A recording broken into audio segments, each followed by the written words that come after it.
welcome everybody to the 2014 North American Challenger Series, brought to you thanks in part by our friends at Coca-Cola. I am Rivington Bisland III alongside Aiden Zyrene Moon. And are you ready to kick off the second half of this Challenger Spring Series, Zyrene? Oh yeah, I'm totally ready to kick this off. My body's ready, Riv, ready for some Challenger games in North America. Well, coming up, it's going to be two huge games your way. Up first, it's Cloud9 Tempest taking on the Blue Pill, which Betty, you ready for? I don't know if I want to take the blue pill or the red pill and see how far the rabbit hole goes. But after that, the Odd One's brother Maple Street and his challengers team squad, Team 8, face off against the Kings of Tilt. And on the line for the competitors in tonight's game is a trip to the quarterfinals of the NA Challenger Series. The winner of Cloud9 Tempest versus the Blue Pill will take on Complexity Black in the next round. And the winner of the Team 8 versus the Kings of Tilt match later tonight will draw the top seed in the tournament, the Chinese hype machine, LMQ. And speaking of LMQ, thanks to their first place finish in the first half of the Spring Series, they are sitting on a pile of Challenger points. Let's take a look at those. Remember, it's not how high teams place in the second Spring Series, but the amount of points a team accrues over both the halves that determines whether they make the Challenger playoffs. And these are the 8 teams that already have points and a head start on the playoff race heading into this month's games. Yeah, but those teams can't rest simply because they have a lead, since the points awarded to the teams that finish 1 through 8 in this portion of the Spring Series, those points have increased. And not only that, but the 2 teams with the most Challenger points not only make the playoffs, but get a first-round bye, which places them 1 win away from the summer promotion tournament. That is right. For a second look at all of this information, go ahead and head over to lolesports.com. Yeah, there you'll find the Challenger stats, brackets, and more under the Leagues and Tournaments tab. And now that we're all on the same page, it is time to get the first exciting chapter in tonight's action-packed thriller, Cloud9 versus the Blue Pill, underway. Well, it's Cloud9 Tempest, got to say that. And for Cloud9 Tempest, they're hoping the second half of the Challenger Series Spring goes a lot better than the first. Yeah, Cloud9 Tempest was called the Walking Zed when they played in the Spring Promotion Tournament, and they were just 1 win away from a spot in the NALCS before losing to Team Coast in 5 games, 2-3. And they started off really strong, too, in that it's tough to win one or lose one like that, but because they participated in the Spring Promotion Tournament, Cloud9 Tempest earned an automatic berth to the first half of the Challenger Series Spring. And because of their performances on the Rift, they were given the #1 seed, which doesn't suck. It doesn't suck, but it sucks what happened to them. You know, even though they were the #1 seed, they didn't have the best showing in their quarterfinal game against Complexity Red. That's interesting. And because of that, Cloud9 Tempest had to go back to the Challenger ladder and fight their way back up to get a spot in this second Spring Series. And now they're just 1 win away from a second trip to the quarterfinals and a chance at redemption. But the Blue Pill might have something to say about that. And while you might not recognize the name if you watched last week's North American Collegiate Championship, you will recognize the players. Yeah, the rosters of the Blue Pill played in last week's NACC finals as Sergio's Dream from San Jose State University, and they were just 1 win away from being crowned the collegiate team that is best in North America. And now they are just 1 win away from distinguishing themselves as one of the best 8 Challenger teams on the continent. And I believe that match went, they won the first one, then they lost the next 2 to the winners that came from University of Washington. It's always interesting how you meet a team in and out of the leagues, but play them in a different one. It becomes a circle of life where you're like, oh, God, we're meeting these guys again. Sometimes. Yeah, and it's kind of crazy. It's actually really funny because today in this match, this first match, the Blue Pill comes from a group of friends that created this team at the San Jose State University. And then our second match, you guys saw the feature earlier today on the Cerritos High School. They are actually playing under Kings of Tilt. Yeah.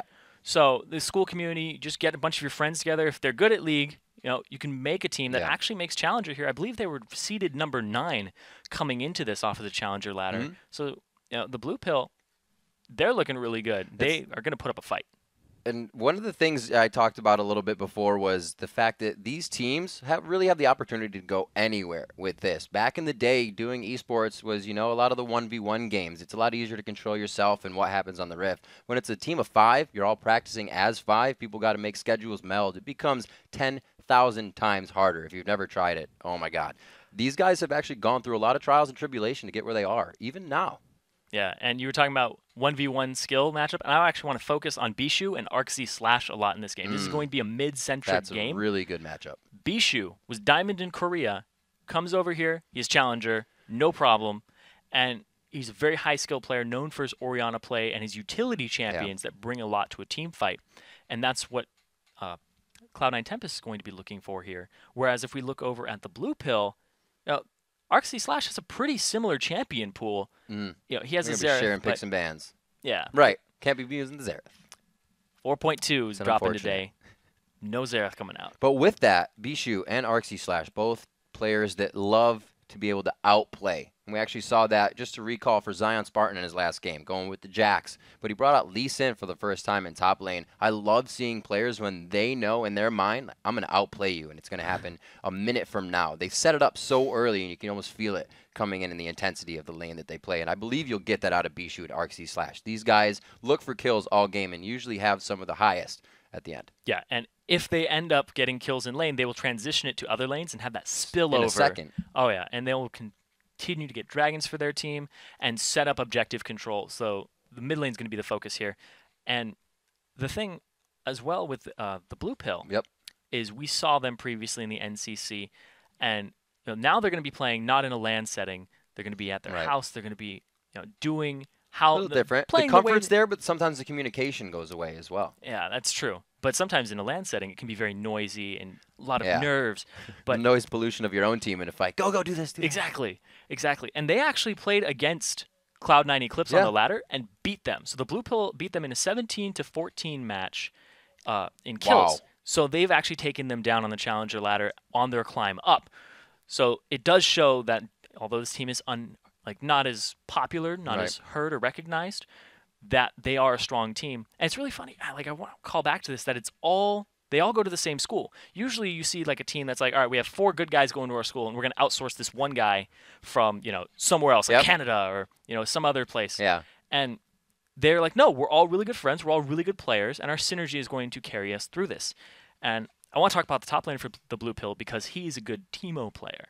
Oh, so my gosh. He might bring that to the table. Nightmares. He did bring that out. Had some great in plays the finals. in the collegiate series. He really did. And looking at those picks, looking at the blue pill, it's funny to see that they were all able to stick together. Usually you see a team like that, and it's like, yeah, everybody in the school, wow, these 5 guys are great. But usually it's like one guy stays on the team because he's a friend, and then it causes problems. But these guys have hit the ground running. Like you said, with picks like Teemo, that can really scare a picks and bans. They have to waste a ban on Teemo because he did so well with it, and he really dominates his own lane, whether he gets jungler tilt or not from the opposing team. Yeah, absolutely. And if Cloud9 Tempest have done their homework, like you said, they might drop that Teemo ban down.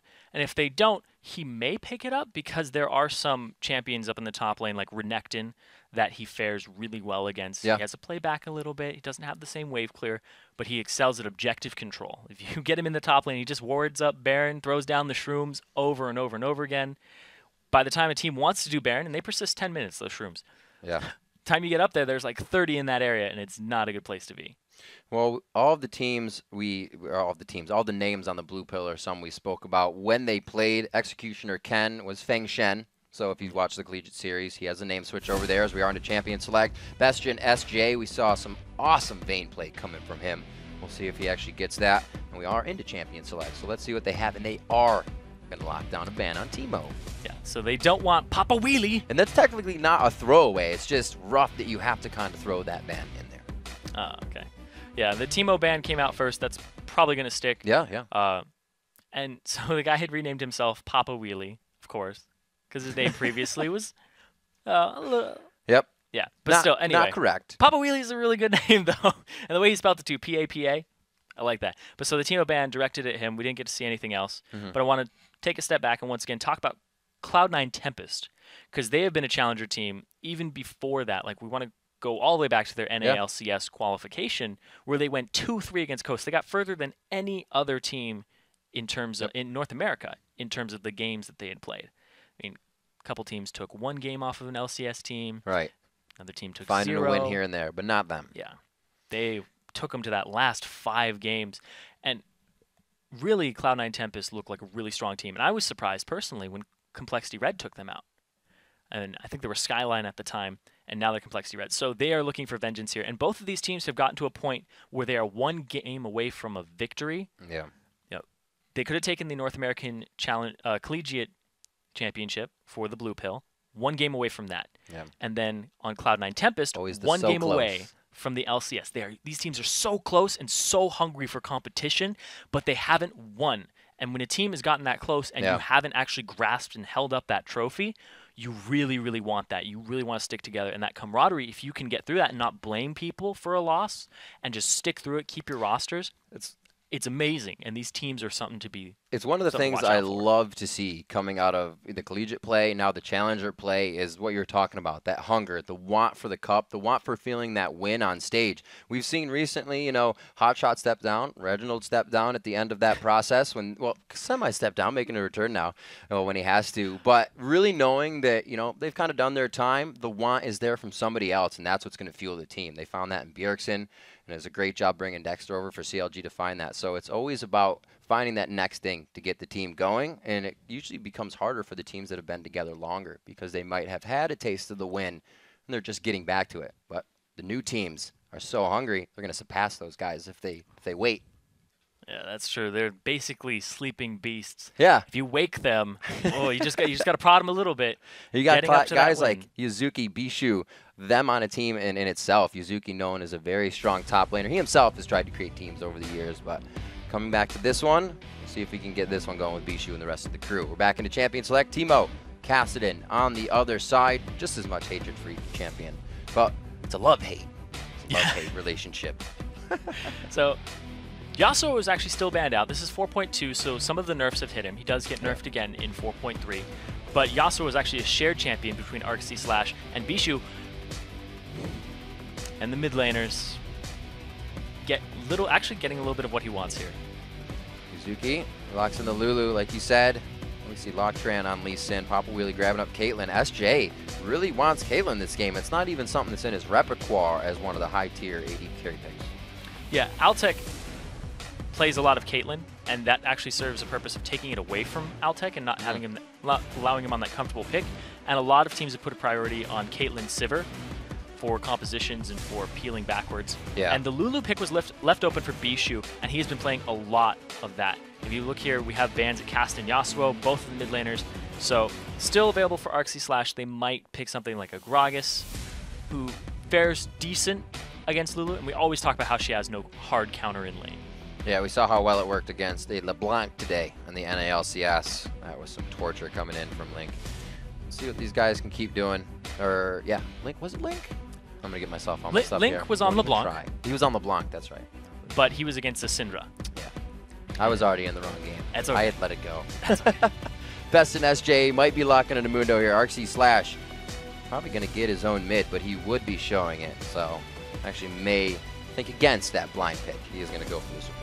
Yeah, so Locktran's actually going to be going with the Lee Sin, his most played champion currently, and he usually has a fantastic showing on that champion. Very high mechanics, and he's able to jump around the map with ease. Just when you watch a Lee Sin who mains that champion, they just have such a flow to like them. amazing, like, maybe? They're like water, exactly. Just the Copenhagen fluidity Wolves. of that motion is incredible. And then you go play solo queue, and you're like, I feel so junky, Yeah. clanky, and you can't get anything off. So what are we kind of looking for from both of these teams? Are we objective focused? Do we get a mid focus coming out here? Because obviously Arxi/Bishu we talked about a little bit, but is that where everything is going to lie? They actually want to try to beat each other in lane and then spill that over into objective control. And what Cloud9 Tempest does is they like utility teams. They like the Lulu mid, which is really going to be what this is centered around. So you can't pick somebody too bursty for the blue pill. More support. More support. Going to shield somebody, stop that incoming ability, and then at the same time, you're going to have the Lulu shield as well as the Wild Rope. So that's about 1,000 stats of just buffer, shield, HP. Right. And they have really good engagement potential here. And okay.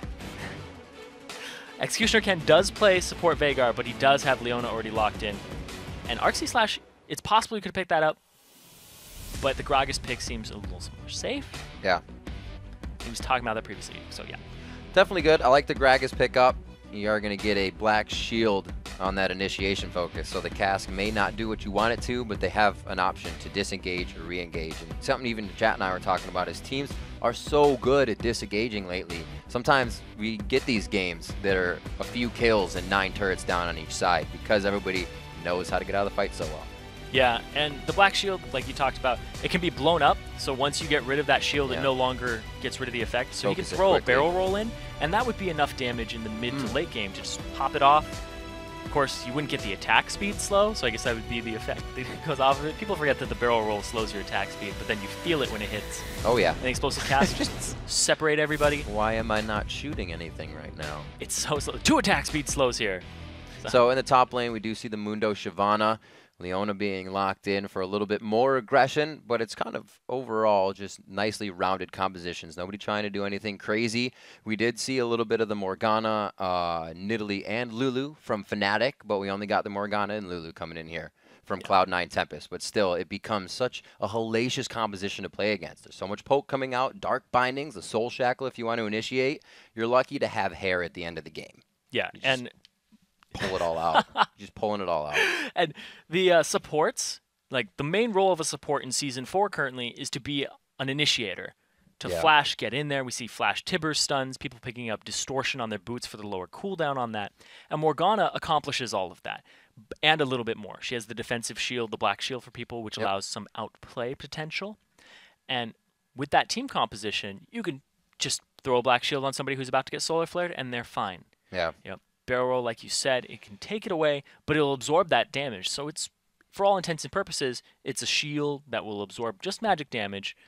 And I like that pick, and I like that we're seeing more and more of it, because it is a high skill champion. It does. Once you can change the fight, you know, from each fight to each fight, and it's not just the same thing, you're going to shield a different person, you have the option of a different initiation, it leaves the team always, the opposing team, always having to adapt. Yeah. And usually you're seeing the same fight, right? There's Shyvana's going to come in, and then Leona's going to ultimate. But maybe it's going to be someone else this time. Maybe it's going to be the Morgana Flash Soul Shackle, and then your entire team was ready to go and close in on somebody. So yeah, a lot of these compositions that we see coming out are tried and true to what people just used to play. And they're like, yeah, it still works. Let's do it. You just have to take the chance.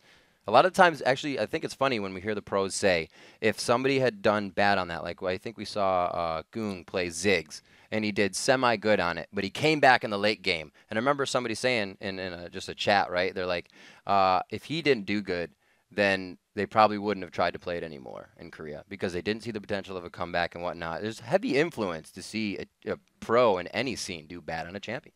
So, especially when it's just coming out. If Veigar had...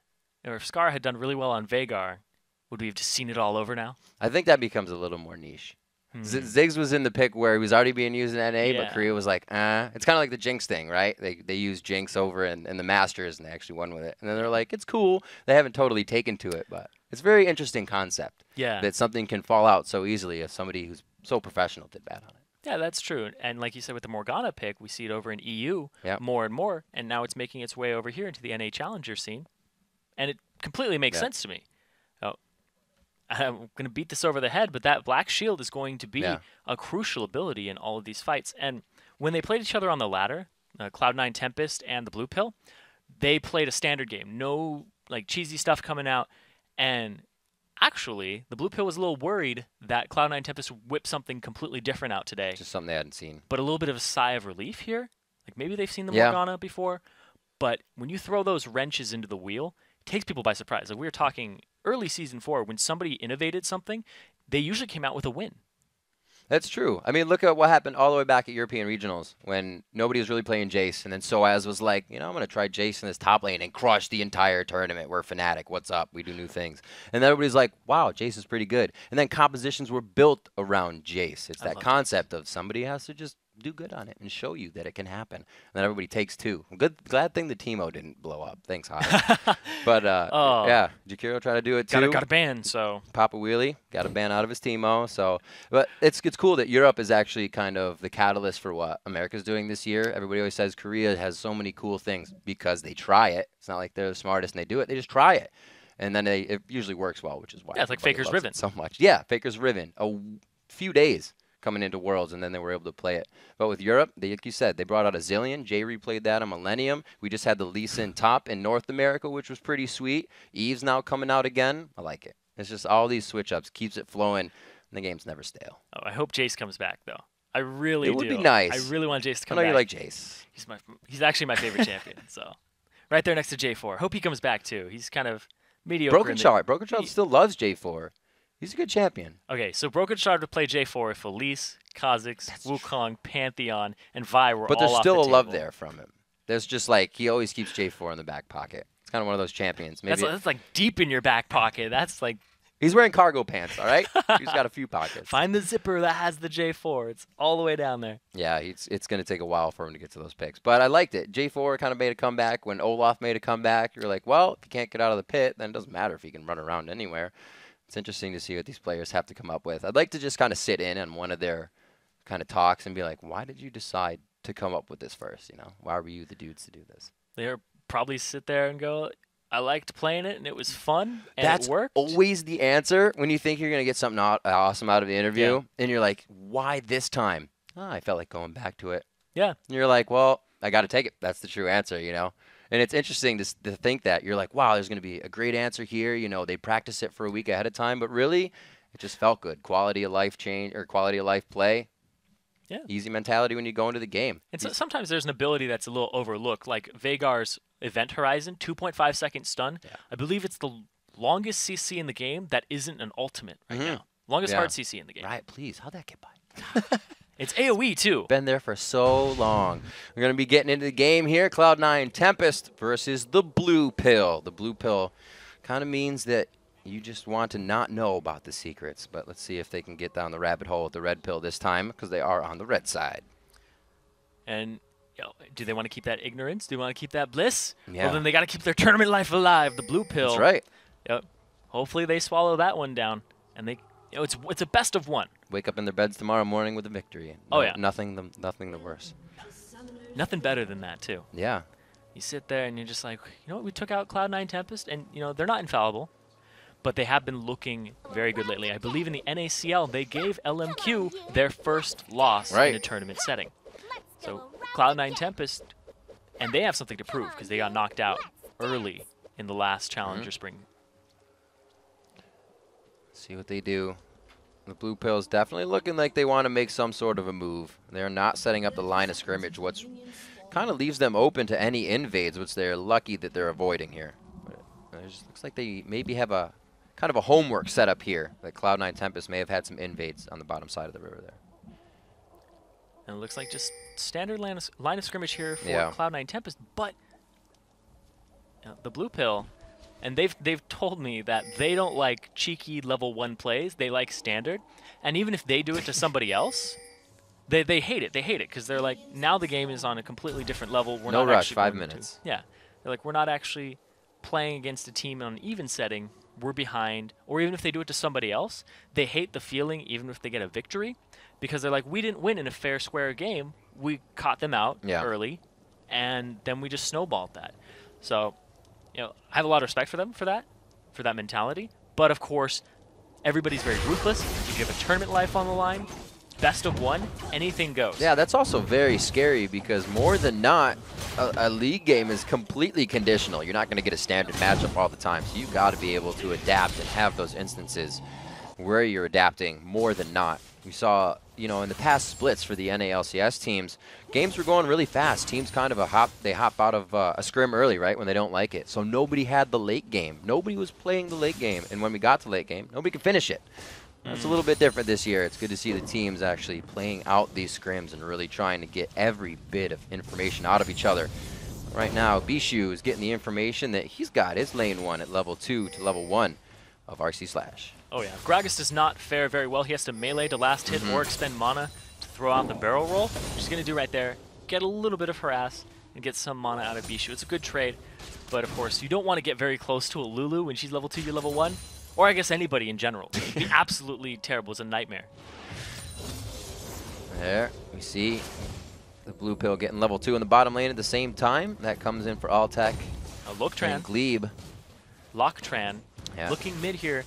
And what he wants to do is come mid early and often so that he can get Arxie / ahead of Bishu and just get him out of the game. Because if you can get that mid laner, we talked about how mid-centric this game is going to be.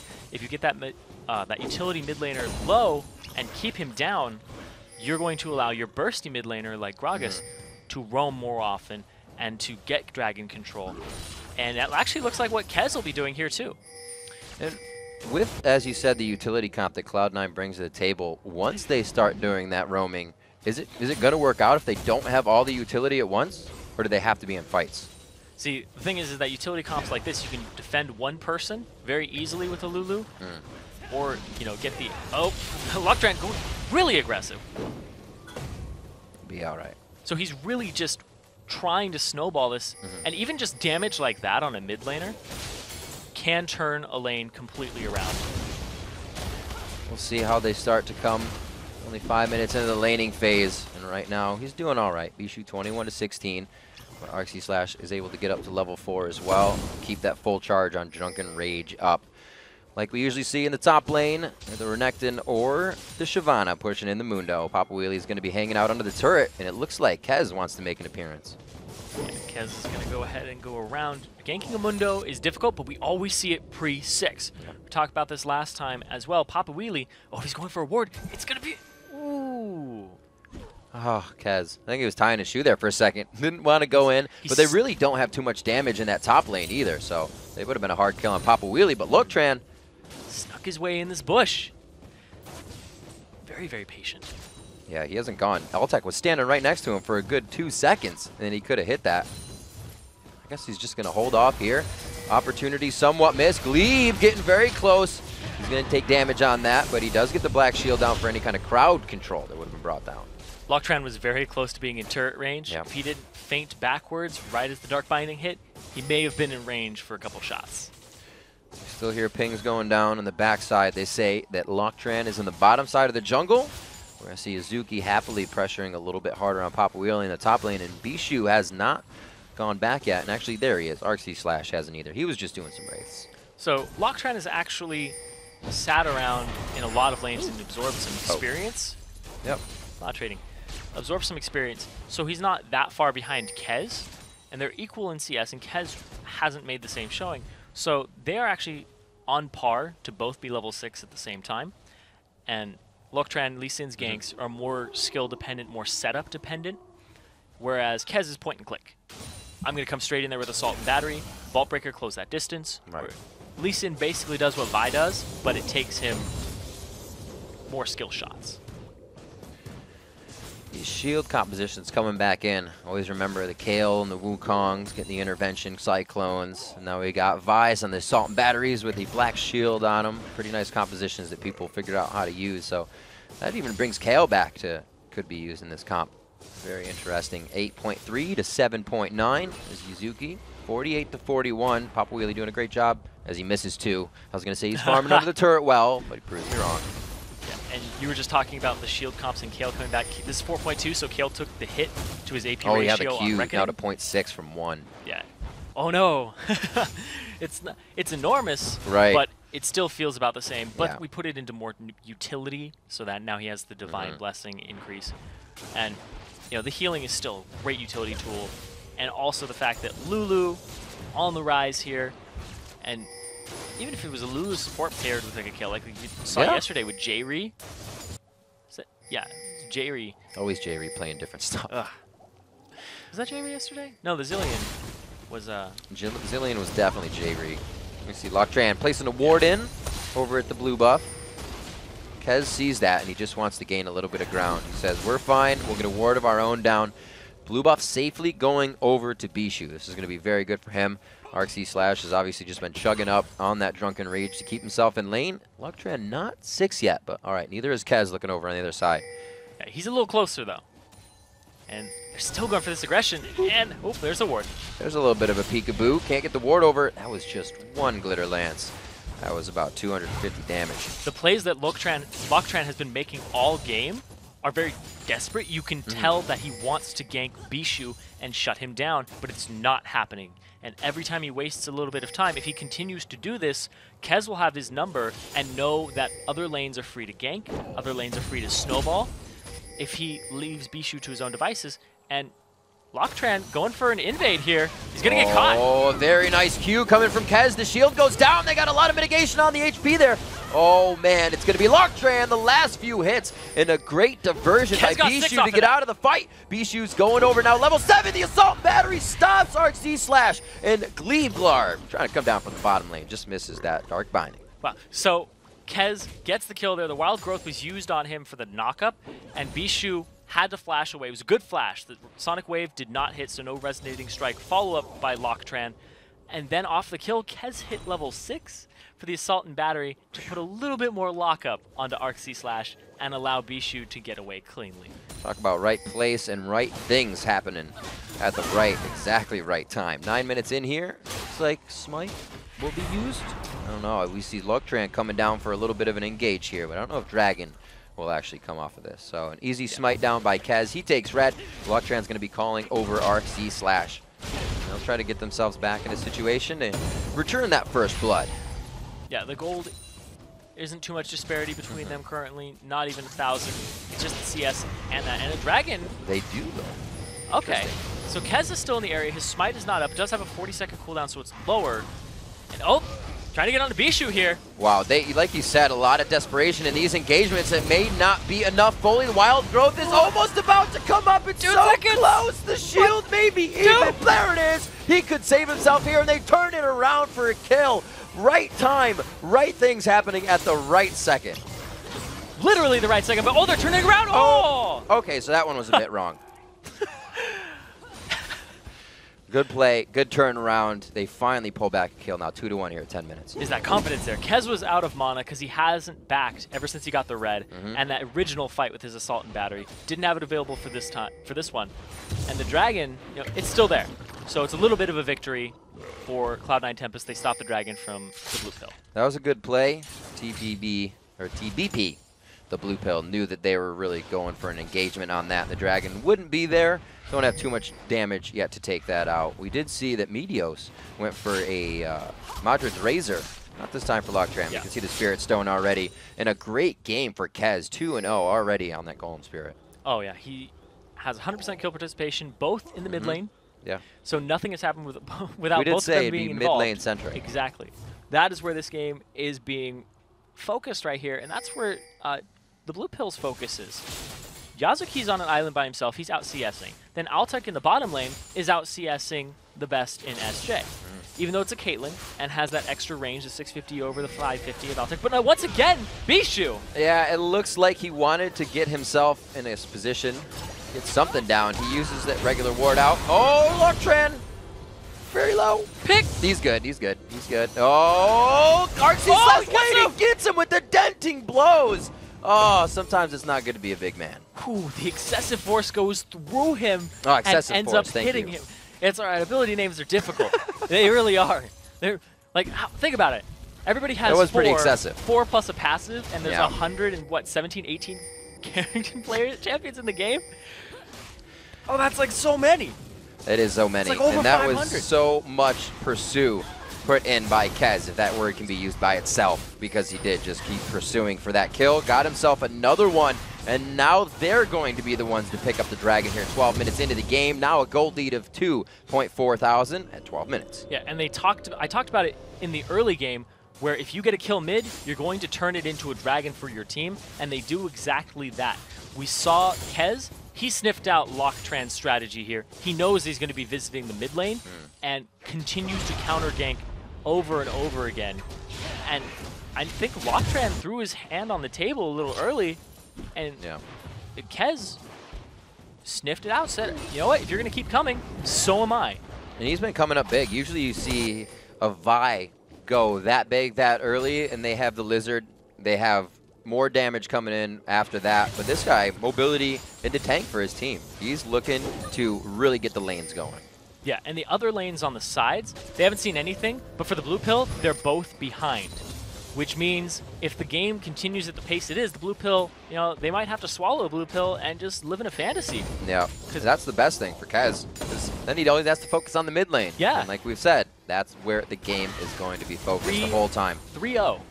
He can go visit any other lane right now, and he would have more combat stats than Locktran if they show up at the same lane. It will be a victory for Kez unless there's a misplay or an outplay from TBP. Kez is going to be helping grab up the blue once again. Going to get a quick smite down on that. 18-20 for Cloud9 Tempest Blue, but that's none the wiser to the blue pill. They're trying to do what they can on their own side. We do see that Loctran is trying to build up through damage on the team here. Papa Wheelie obviously going to act as the tank, so we'll see if Loctran can be the one to engage in these fights. We've seen in even the stickiest situations, Lee Sin get the right kick in from a ward jump, make it happen. Once again, great harass. Good harass down bottom, but they're meeting each other, the Vi mid lane. But oh shoot! Wait a minute, everybody was like, all right, you want to finally do this? Let's go. The culling comes out, but he walks it right into a few minions. Ooh. That could have been the kill, but he gets the passive shot off. Ultec very low. The barrier came out, but he's able to still get the win, the double kill in the bottom fight. That was just set up for so long. And oh, Loctran, he's in trouble here. This is the tank Vi doing all this damage right now. Level 8 to level 8, but he is still pushing out Loctran very hard. Oh, the flash for the flash. No, that was a body slam, but he did flash for it. Yeah, they did get Loctran's flash, though. Yeah. So overall, it's a flash for a flash. Gotta save you on that one. Plus an ignite. That's true. Gotta add. Add up those summoner spells. And 6 to 1, though. This is moving pretty fast. There's 3 sweepers here for Cloud9 Tempest, and they had their inventory chocked full of wards of all different varieties. They're turning this lead into vision and denying the vision of TBP, so they're going to have to play on their back foot. And when you are low, you are down in combat stats and gold, when you get picked out, you're going to lose that engage and you will lose an objective, and that's how Cloud9 Tempest is playing right now. So 19 minutes now for the blue pills buff to come up on that blue side, which they can start denying to RxE Slash. He would sure love to have it. He does have his Athenes. I'll help him a little bit with the magic resistance against Lulu and keep himself cooled down.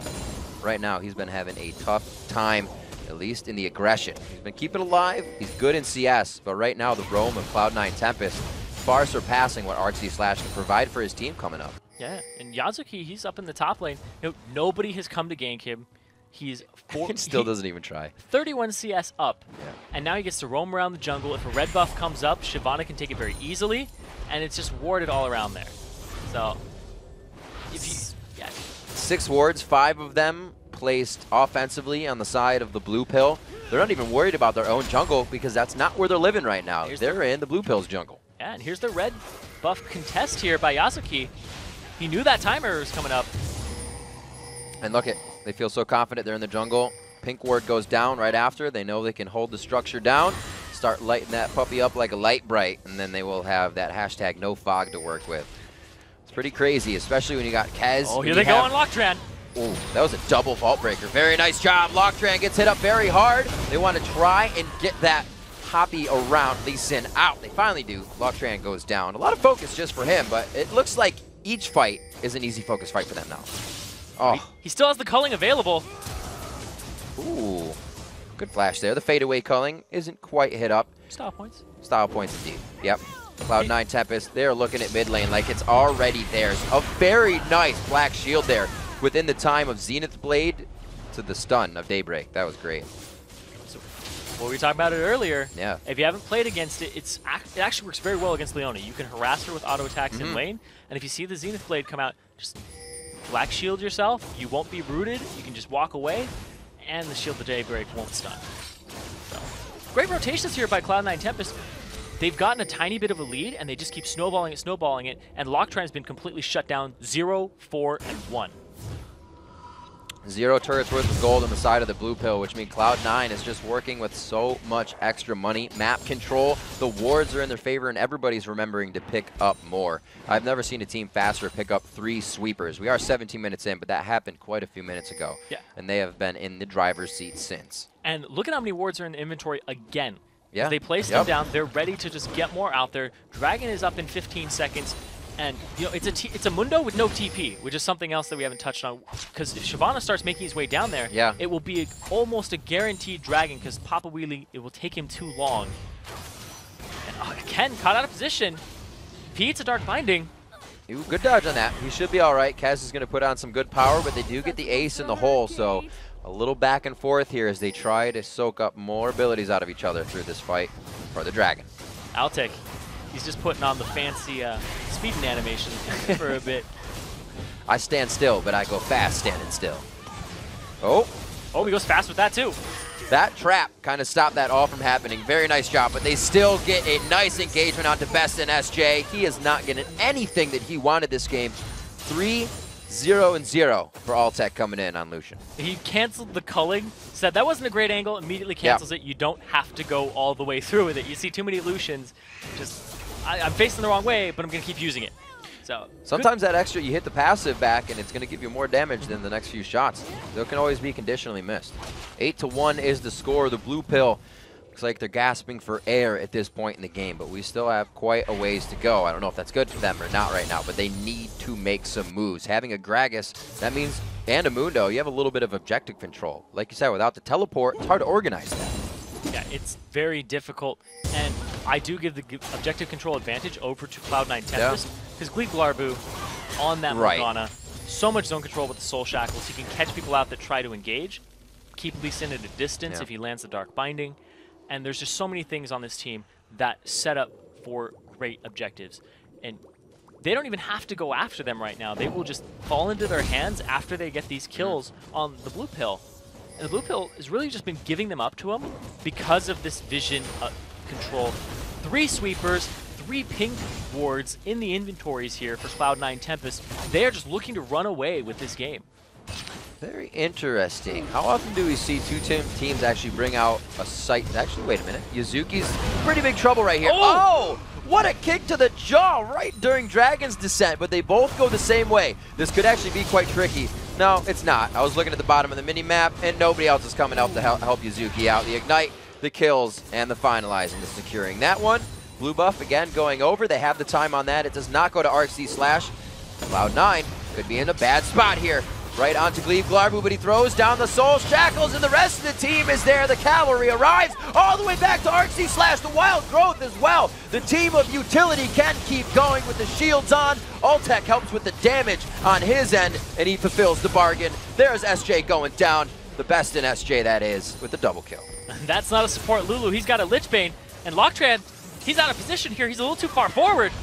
Unfortunate. Definitely needing that Sightstone to get him into the base. Wow. He lives with a sliver of health onto that one, gasping for air himself. The turret's going to go down here. Papa Wheeler do what he can, but he may even go down.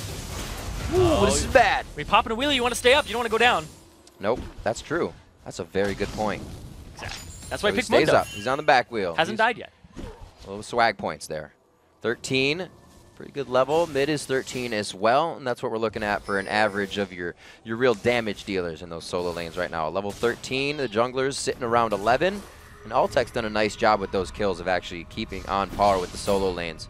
So the damage from him is huge. Let's take a look at that engagement again. So Glebe Glarbu doesn't use his Black Shield till now. He absorbs the stun, and they just take out Executioner Ken here, and he doesn't go anywhere because of the explosive cast. Stays in range, and Bishu caught out.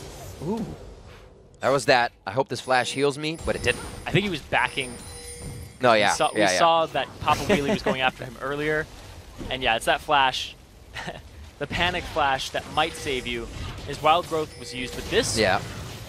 The blue pill, looking for a Baron here. Oh my gosh, Locktran takes so much damage. He is completely built squishy on Lee Sin. The only HP or really damage mitigation he has is from the health of that Sightstone. So much is being used on Yuzuki right now. They go so deep for the kill towards blue buff. Cloud9 Tempest looking to reorganize on this one, reassess the fight. Soul Shackle is up, but Glebe is not choosing to go into the fight. The team looks quite hurt here. They start to turn it around in a 2v4. That was weird. But looks like they save face, 1 for 1. So 3v4, I think at the end there, and they were just backing off. So like you said, 2v4. Yeah. Just trying to retreat. The calls a little mixed up here, but the Baron, they were baiting and trying to get more, and they did. But they did end up losing Caitlyn for it. So the best in SJ was left to his own devices, and you said they used so much on Yazuki there. It was Solar Flare, Explosive Cask, just trying to get rid of him, this big, beefy, tanky guy who actually got defensive stats very recently. When he died previously, he only had a Bilgewater Cutlass and the Merc Treads, and now he has a full-on Sunfire Cape and a Spectre's Cowl. So he's stacking both resistances. He's going to be alive for a very long time in these fights. And we saw it earlier today where Shyvana with Benny was just, you couldn't kill him. He was a rock, or a dragon if you will. Dragon scales are pretty tough. And he gets bonus armor and magic Yeah. just from being Dragonborn. And Bishu, oh dear, you're going to need a lot of bonus health to get out of that one. And Bishu has just what the doctor ordered. Wild Growth gets them out safely. And Kez, again, right spot at the right time. Really great play on Vi this game. he is just reading Locktran like a book. Yeah. He's like, It's I true know where you're story. going to be. A true story. The book is a true story. The book says Lee Sin is going to come middle and Locktran, and Kez is like, oh. Yep. Lee Sin can't read it, but he already knows. 24 minutes into What if it's this. in Braille? 12-4. Then he's good. You're good to go. Looks like it's telling him to go down to the bottom lane right now as the team hovers up towards the top side. Looks like it's just going to be for the mid-wave clear. And, you know, to say that this is the same team we saw to Sergio's Dream for the blue pill is not right. You know, RXC Slash has been shut down in mid. They haven't been able to get him going. So what could they possibly really do to get back into this one? Yeah, it'd be very difficult for them. They are CSing very well still, but in the mid lane. I'm talking about RXC Slash. Everybody else, if you're 70 CS behind, 40 CS behind, Yeah. bottom hurt. or top, it doesn't just hurt, it hurts your entire team. Oh, he got it! That's kind of what they needed for a second. Locktran's going to go down. Say Worth. We're going to say Worth for him. Very nice job, but that is a 7-0-1 All-Tech now. You asked me what they need. They need to do that. They need Yes, Lee Sin that to was steal the perfect. dragon. And you know, contesting objectives like that is the best way for them to do it. Yeah. Because if you send your entire team in, you're at a 10k gold disadvantage. And getting a pick! Oh, these are the perfect engagements here, but a great Dark Binding as well from Fleet Larva. We could go down before the Soul Shackles hits up. A great cast from RC Slash, but that is so back and forth right now when really just fourth for Cloud Knight Tempest. And they are going to go forth straight into this Baron pit. They're going to clear it out. Then they're going to start doing it, possibly securing them the first Baron of the game, but it's a Gragas. This is scary. We talked how they were a bit of that objective team. Still waiting for the cask. It's going to be down for this. So it's all going to be up to Locktran. If he can make it, he's still far away. They stop the fight. Good pressure coming from Papa Wheelie there. He tries to get in, pop the ultimate, and they do deter the Baron. Great play for what he's it's gonna go worth. in on this? Whoa, Locktran going crazy here. The team knows they still have a pink ward in there. The Gragas barrel's almost ready to pop. He gets taken down immediately. Now there's no chance. He got it! Gets the Baron. They steal it with RC Slash, and All-Tech is on the chase. Executioner is there to stop him, but an amazing play and exactly what TBP needed. That Baron was so low. I don't even think he gets the smite. It just goes off. Wow. Not even explosive cask, just a barrel roll. That was what they needed too. To secure an objective like that, just with one person is immense. And he got vision of it just barely long enough to guess where the HP was at and what the barrel would do to it. So well played there by RC Slash. And there's a reason that he's positive despite all of this stuff happening. I feel like the same thing we saw on Bjergsen when TSM lost the coast. He was still, you know, up in CS, up in kills for his team, but the entire team wasn't able to do anything. And RC Slash, I just kind of said he wasn't having the game along with his team that they were on the Collegiate Series. But now with those few plays, Lee Sin onto Baron, great job, or Dragon, great job by Locktran. RC Slash stealing it there, and again, Executioner hitting these Zenith Blades, one after the other, going for the Daybreak Shield. Yuzuki's going to be there. Maybe a little too much as he himself only threw down the Talisman of Ascension. Not many people can follow you if they're not in range. RC Slash goes down. It looks like the blue pill got a little bit excited with that last engagement win, and now they're going really deep on this fight. Cloud9 Tempest looking to take the inhibitor. That was a good kickback by Locktran right there to keep his AD carry alive. Baron gives you a lot of combat stats and out-of-combat stats with the regen. And you know, they thought it might have been enough, but Papa Wheelie, he's in trouble too. You know, when you haven't played against Dark Binding that much or recently, it will catch you off guard every time. It's a deceiving hitbox. It's almost like it has little hands, and it's going to grab you in.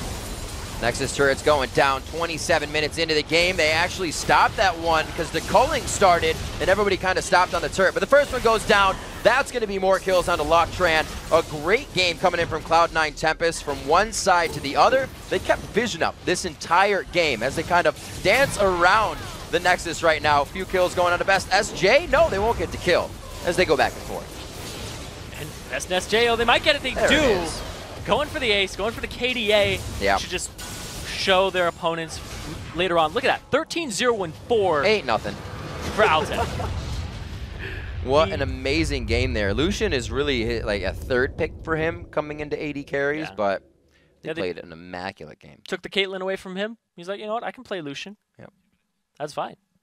So with that game, we do see that Arxie Slash and the crew are going to be kind of put to rest. They have to now go home with the blue pill and forget everything that happened. But that was a great game coming in from Cloud9 Tempest. A lot of people were behind them in this game, and they have been with strong showings in all their previous games. So the tide was definitely, or the tables were definitely against the blue pill coming into this game. Yeah, they played strong. Cloud9 is actually going to play against Complexity Black in the next round, and they were knocked out by their sister team Complexity Red, formerly Skyline. So, you know, they'll still get some revenge, but against the organization if they can win that, and that will be a best of 3 into the round of 8. You know, congratulations to Cloud9 Tempest for making that far, which is where they made it last time. And you know, actually no, they made it to was it group stages? Did they get no? They got knocked out beforehand. There you go. That's right. They lost because it was a best of 1. They went 0-1. Well, if people now have watched that game, you're going to know the Cloud9 Tempest, obviously, they have before, loves the utility comps, and they run it to great extent. The Morgana and the Lulu coming in that composition, and the Shields played an amazing role. I don't know how many times Altec got saved. He did not die. Like you said, 13-0-1. Not a normal score by any means. And 4, I think.